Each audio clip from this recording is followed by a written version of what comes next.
Jackson Proskow is outside the White House and joins us with more analysis. Jackson, how did Carney's tone impact the meeting today?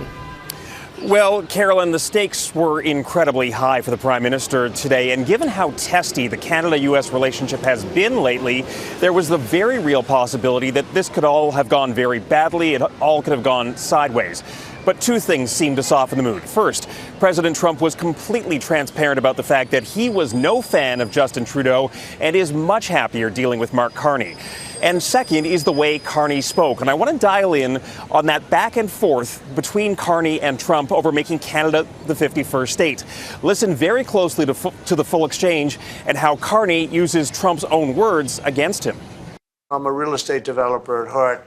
When you get rid of that artificially drawn line, somebody drew that line many years ago with like a ruler, just a straight line right across the top of the country. When you look at that beautiful formation when it's together, I'm a very artistic person, but when I looked at that beauty, I said that's the way it was meant to be. If I may, as you know from real estate, there are some places that are never for sale. That's true. We're sitting in one right now, Buckingham Palace that you visited as well. That's true. And having met with the owners of Canada over the course of the campaign last several months, it's not for sale, won't be for sale ever. Jackson, it seems like the PM chose his talking points very carefully.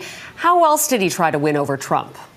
Well, we know with Trump that flattery always wins. And right out of the gate, Carney heaped praise, but also suggested that the two men are essentially working toward the same goal. Take a listen.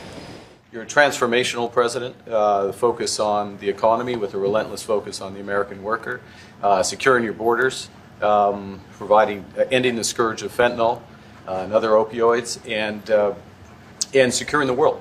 And I've been elected with my colleagues here, with the help of my colleagues here. I'm going to spread the credit to transform Canada with a similar focus on the economy, securing our borders, again on fentanyl, much greater focus on defense and security, securing the Arctic and developing the Arctic. And clearly that praise worked, Carolyn, because by the end of the conversation, Trump pointed out that, yes, there are points of conflict, but that this was a friendly chat. He even joked that there wouldn't be a blow-up in the Oval Office like there'd been with Ukrainian President Volodymyr Zelensky. Carolyn? Jackson Proskow in Washington, thank you.